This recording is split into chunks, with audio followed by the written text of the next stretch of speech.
5. It was a gentle daylight rain that awaked me from my stupor in the brush-grown railway cut, and when I staggered out to the roadway ahead, I saw no trace of any prints in the fresh mud. The fishy odor, too, was gone.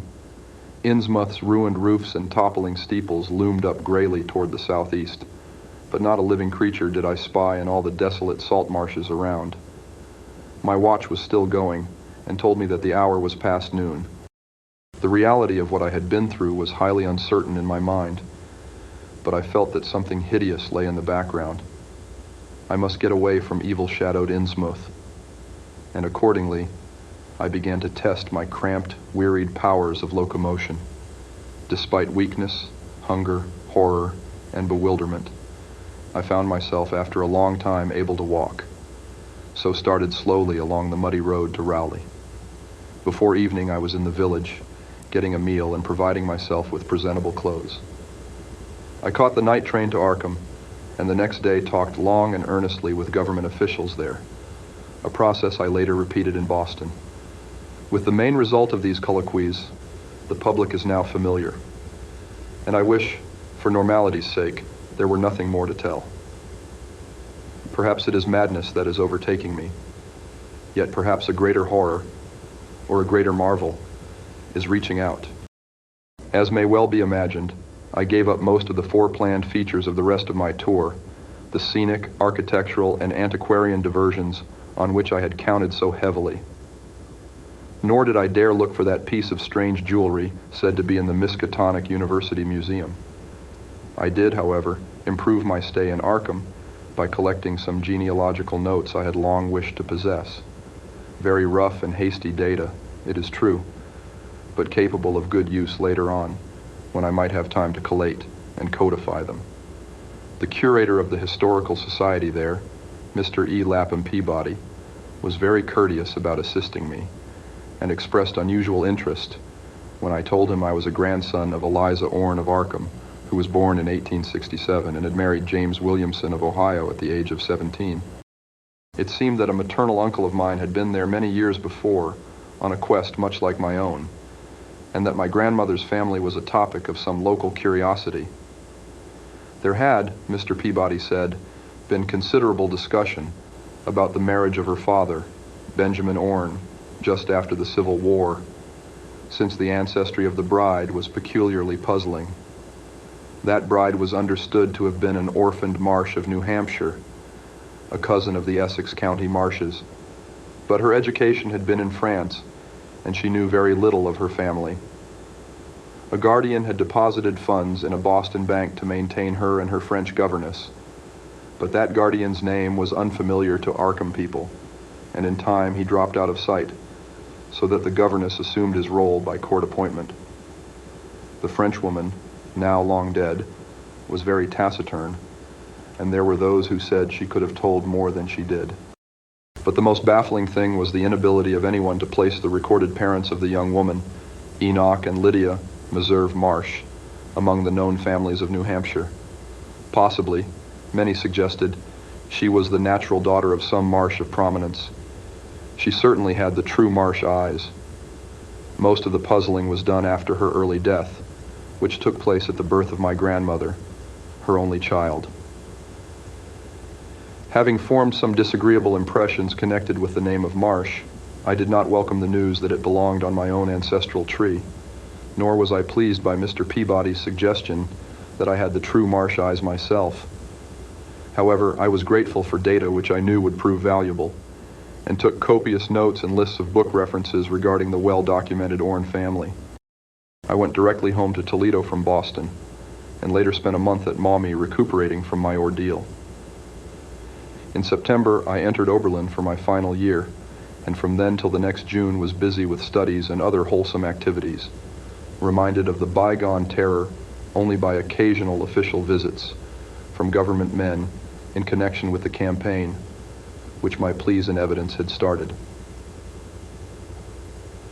Around the middle of July, just a year after the Innsmouth experience, I spent a week with my late mother's family in Cleveland, checking some of my new genealogical data with the various notes, traditions, and bits of heirloom material in existence there, and seeing what kind of connected chart I could construct.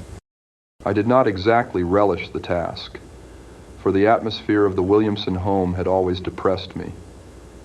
There was a strain of morbidity there, and my mother had never encouraged my visiting her parents as a child, although she always welcomed her father when he came to Toledo.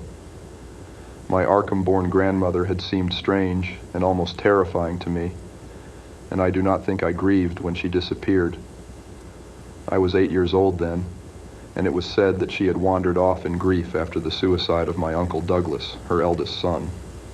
He had shot himself after a trip to New England, the same trip, no doubt, which had caused him to be recalled at the Arkham Historical Society.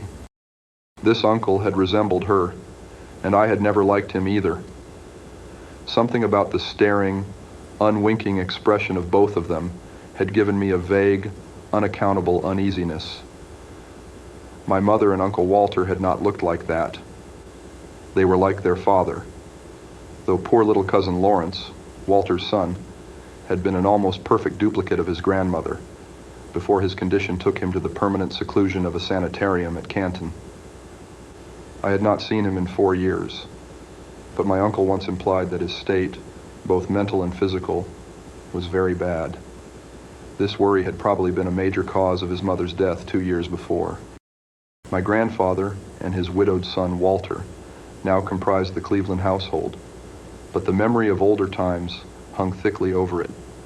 I still disliked the place and tried to get my researches done as quickly as possible.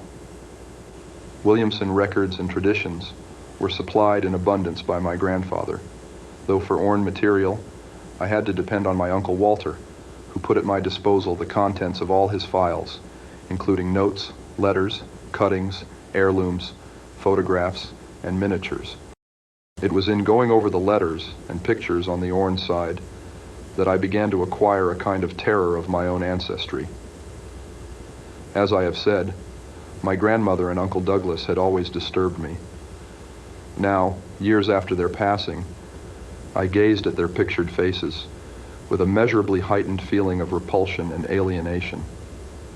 I could not at first understand the change, but gradually a horrible sort of comparison began to obtrude itself on my unconscious mind, despite the steady refusal of my consciousness to admit even the least suspicion of it. It was clear that the typical expression of these faces now suggested something it had not suggested before, something which would bring stark panic if too openly thought of. But the worst shock came when my uncle showed me the Orne jewelry in a downtown safe deposit vault. Some of the items were delicate and inspiring enough, but there was one box of strange old pieces descended from my mysterious great-grandmother, which my uncle was almost reluctant to produce. They were, he said, a very grotesque and almost repulsive design, and had never to his knowledge been publicly worn, though my grandmother used to enjoy looking at them. Vague legends of bad luck clustered around them, and my great-grandmother's French governess had said they ought not to be worn in New England, though it would be quite safe to wear them in Europe. As my uncle began slowly and grudgingly to unwrap the things, he urged me not to be shocked by the strangeness and frequent hideousness of the designs. Artists and archaeologists who had seen them pronounced the workmanship superlatively and exotically exquisite, though no one seemed able to define their exact material or assign them to any specific art tradition. There were 2 armlets, a tiara, and a kind of pectoral, the latter having in high relief certain figures of almost unbearable extravagance.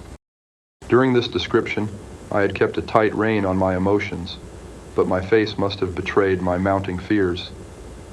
My uncle looked concerned and paused in his unwrapping to study my countenance. I motioned to him to continue, which he did with renewed signs of reluctance.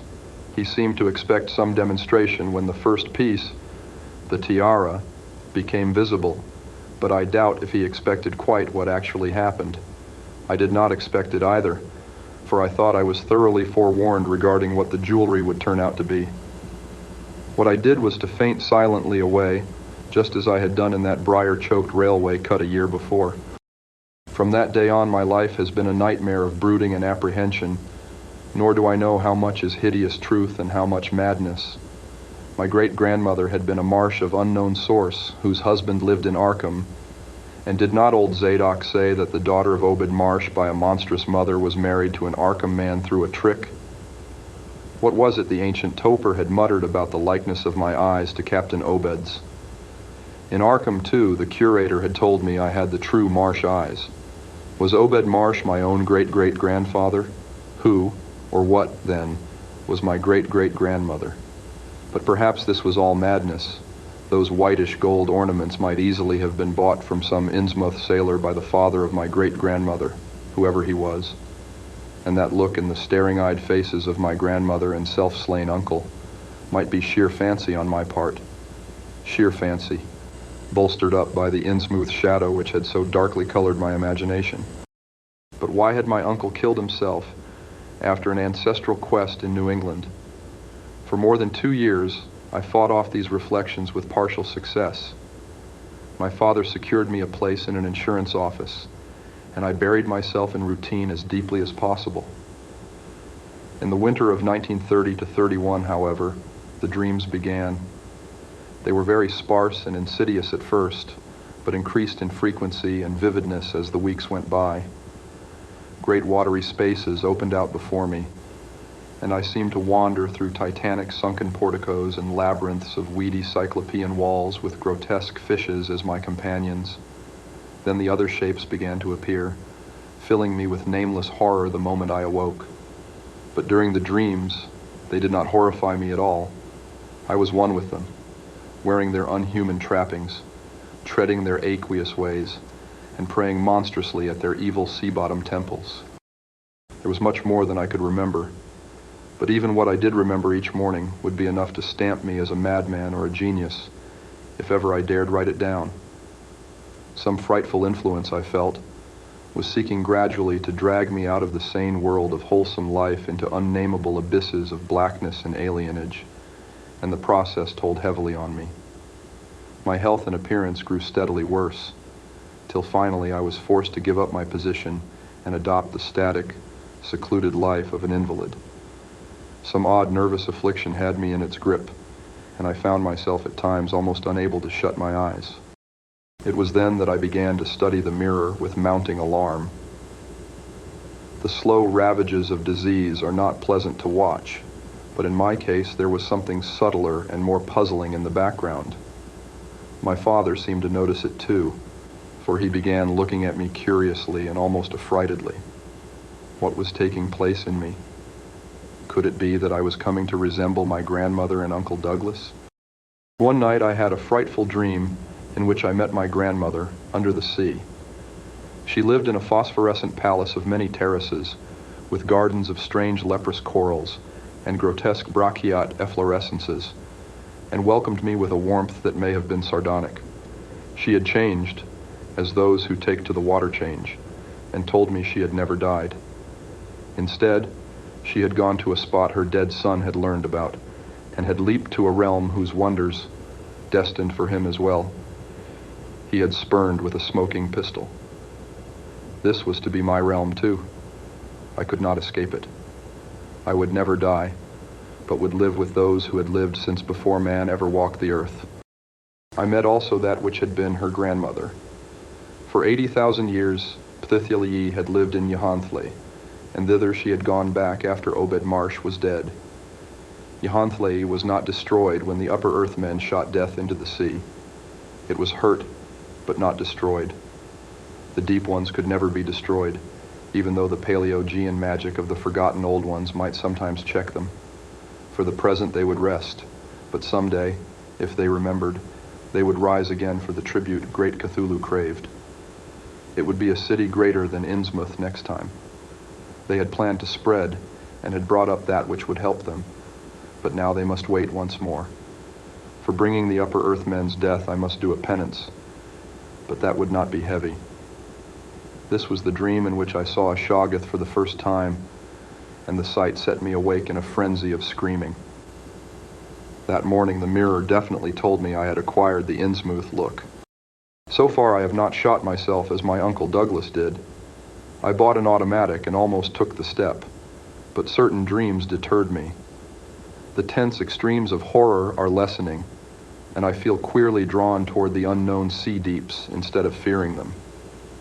I hear and do strange things in sleep, and awake with a kind of exaltation instead of terror. I do not believe I need to wait for the full change as most have waited. If I did, my father would probably shut me up in a sanitarium as my poor little cousin is shut up. Stupendous and unheard of splendors await me below, and I shall seek them soon. Ya Relea Cthulhu Ftan. Yeah. No, I shall not shoot myself. I cannot be made to shoot myself. I shall plan my cousin's escape from that Canton madhouse, and together we shall go to marvel-shadowed Innsmouth. We shall swim out to that brooding reef in the sea, and dive down through black abysses to Cyclopean and many-columned Yhanthle, and in that lair of the deep ones we shall dwell amidst wonder and glory forever.